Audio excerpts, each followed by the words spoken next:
갈라디아서 제1장 6절과 7절 두 구절만 같이 읽습니다. 시작. 그리스도의 은혜로 너희를 부르신 이를 이같이 속히 떠나 다른 복음을 따르는 것을 내가 이상하게 여기노라. 다른 복음은 없나니 다만 어떤 사람들이 너희를 교란하여 그리스도의 복음을 변하게 하려 함이라. 아멘. 네, 어제 말씀드렸듯이 갈라디아서는 바울의 2차 전도 여행 때 고린도에서 기록되었고요. 지금 거짓 선지자들의 선동에 의해서 바울의 사도권을 의심하고 있는 그런 상태였습니다. 사도권을 의심한다는 것은 바울이 전한 복음 자체가 의심을 받을 수 있는 그런 매우 위중한 상태였습니다.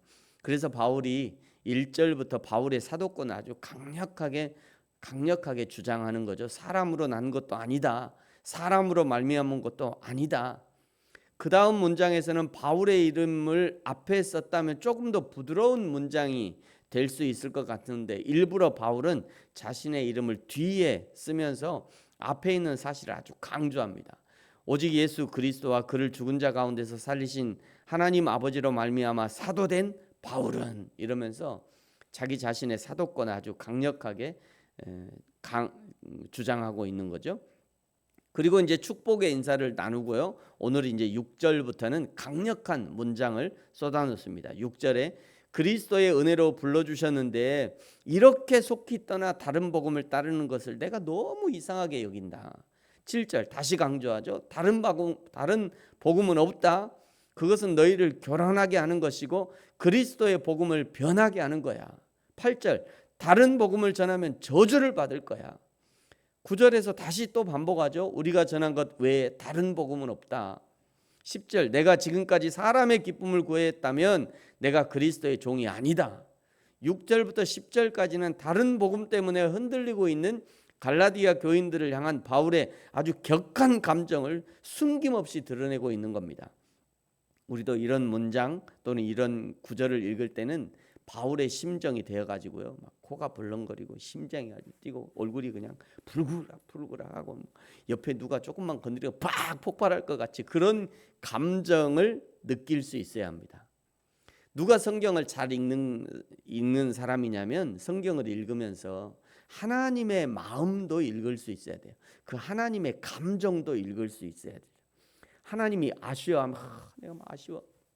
내가 너무 저는 가끔 성경 읽을 때 제일 아쉬운 사람 중에 한 사람은 예수님이 그럼 너 나를 따르라 이랬더니 저 잠깐 아버지 장사지로 갔다 올게요.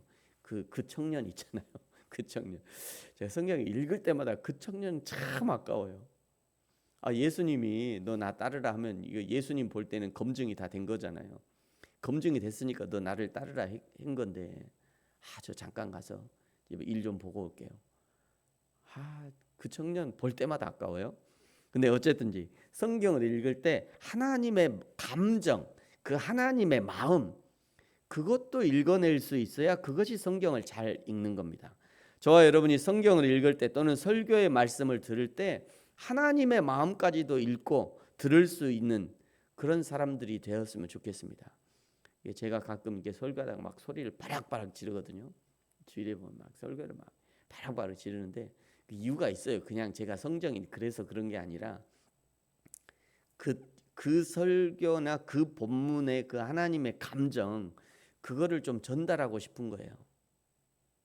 그러면 안 돼요. 막 이러기도 하고 왜 얘기하시오? 막 이러기도 하고 막 그런 이유는 그 감정을 전달하고 싶은 거죠. 그 성경의 감정.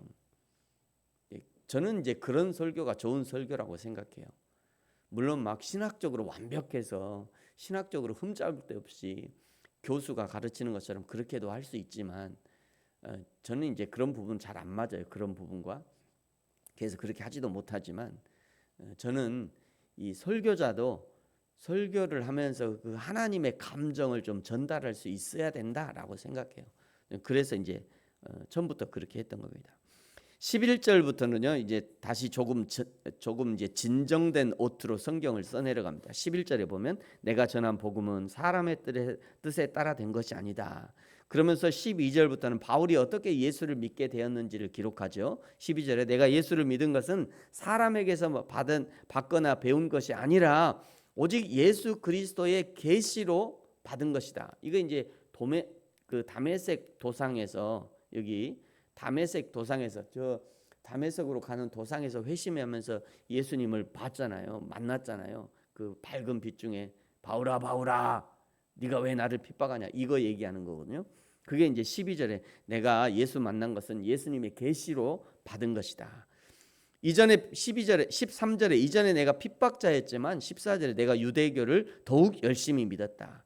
그러나 15절 하나님이 나를 택정하셨고 그 은혜로 나를 부르셨다. 16절 이방의 복음을 전하기 위해서 나를 부르셨는데 그 부르심을 받고 17절 내가 먼저 아라비아로 갔다. 이게 이제 다메섹에서 고침을 받고 이제 아라비아로 간 거죠. 아라비아로 갔다. 그 다음에 다시 다메섹으로 돌아와 아나니아를 접견하고 그리고 3년 만에 예루살렘을 올라왔다. 보통 이제 그림을 그릴 때는 앞에 지도 보세요. 보통 그릴 때는 이제 이렇게 아라비아에서 3년 있다가 예루살렘으로 온 걸로 보통은 설명하는데 지금 요거를 근거로 보면은 아라비아에서 다시 다메섹으로 갔다가 여기서 일이 온 것 같아요.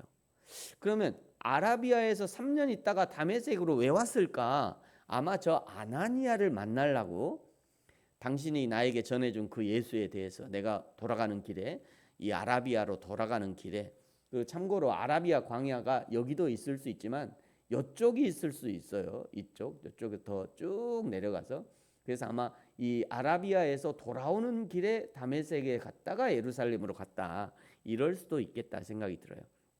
그래서 저 다메섹에 가서 나에게 예수를 전해준 저 아나니아 어떻게 보면 자기의 생명의 은인과 같은 그런 아나니아잖아요. 그래서 그 아나니아에게 인사하고 그리고 예루살렘에 간 것으로 그렇게 파악이 됩니다. 이 본문으로는요. 이렇게 바울이 예수를 만난 과정을 자세히 쓰는 이유는 20절에 보시면 이것이 거짓이 아니라는 것을 알려주는 거죠. 그리고 그 이후에 수리아 안디옥으로 갔다. 여기서 가이사랴를 지나서 수리아 안디옥. 여기는 이제 길리기아 지역이고요. 수리아 안디옥 여기죠. 여기 수리아 안디옥. 또 안디옥이 여기도 하나 있잖아요. 여기 이제 수리아 안디옥. 그리고 이건 길리기아 다소, 길리기아 지방. 여기를 길리기아 지방이라고 하는데 이 길리기아의 다소 여기서 10년 있었다. 지금 그 얘기를 21절에 하고 있는 겁니다. 22절에는요. 그 지역에서는 이전에 바울이 박해했던 것을 알고 23절 그들은 지금은 박해했던 예수를 전한다는 것을 알고 하나님께 영광을 돌리더라. 바울이 처음에는 길리기아 교회를 향해서 갈라디아 교회를 향해서 격앙된 감정을 그대로 표현했지만 그 이후에는 아주 차분하게 자신의 경험을 간증하고 있는 것입니다. 그리고 22장 1절에 보시면요. 14년 후에라고 하는 것을 보니 바울이 고향에서 낙향해서 거의 10년을 지냈다는 것을 알 수 있죠. 여러분 자기의 전문 분야인 구약 성경과 예수 그리스도의 일을 비교 검토해서 완전한 복음의 일꾼으로 거듭나는 시간이었음이 분명합니다. 여러분 누구든지 그냥 쉽게 하나님의 일꾼이 되지 않습니다. 진짜 하나님의 일꾼이 되기 위해서 인격적인 훈련, 지식적인 훈련, 성품의 훈련 등이 필요한 것이죠. 바울은 구약의 박사였기 때문에 그 구약 속에서 예수 그리스도를 증명해내는 훈련의 시간이 필요했던 것이죠. 스데반을 죽일 정도로 다혈질적인 성격을 고치는데 시간이 필요했던 것입니다. 사도행전에 보면 자비랑하면서 선교를 했다는 것을 보니까 자비랑 선교를 위한 방법, 텐트 치는 방법 뭐 이런 것도 배우는데 시간이 필요했던 것 같아요. 바울은 이제 텐트 치는 전문가였거든요. 왕의 텐트를 만드는 사람이었어요. 왕실의 텐트. 얼마나 전문가가 됐다는 거잖아요. 그런데 시간이 필요했던 거죠. 그러니까 지식적인 훈련, 구약과 신약을 매치하고 구약에서 계시했던 그것이 신약의 예수 그리스도를 매치하는 훈련, 그러니까 신학적인 훈련. 그 다음에 이 불같은 그 성격을 고치는데도 시간이 필요했었고, 그다음에 자기가 먹고 사는 이 텐트 고치는 기술을 배우는데도 시간이 필요했다. 이 시간이 약 14년 정도의 시간이 아니었겠나 이렇게 생각하는 겁니다. 여러분, 저와 여러분은 지금 훈련 중이에요. 우리는 지금 훈련 중입니다. 세상에 어떤 사람도 훈련 끝났다고 자신할 사람이 없을 거예요. 우리도 지금 인격의 훈련, 하루하루 인격의 훈련, 또 먹고 사는 훈련, 또 내 성품의 훈련, 신앙의 훈련, 지금도 우리는 훈련 중이에요. 이 땅에 있는 동안은 훈련 기간인데 가장 효율적인 훈련은 자원에서 받는 겁니다. 섬기는 훈련을 자원에서 받으십시오. 낮아지는 훈련을 자원에서 받으셔야 돼요. 겸손의 훈련을 자원에서 받으셔야 합니다. 때로는 가난에 처하는 훈련도 해야 합니다. 다른 사람을 위로하는 훈련도 하시고요. 그거를 자원에서 하셔야 돼요. 자원에서 안 하면 이제 억지로 해야 되면 그것처럼 힘든 게 없잖아요. 그건 힘들어요. 늘 내 지갑에 돈이 없는 것은 늘 마찬가지인데, 그런데 내가 있다가 누군가를 섬기느라고 내가 이 지갑이 비잖아요. 뿌듯해요. 제가 해보니까 뿌듯하더라고요. 내가 누군가를 섬기느라고 내 지갑이 비면 그거는 뿌듯해. 그런데 섬기지도 않았는데 늘 없어. 그는 불안해요. 그 둘 중에 하나잖아요.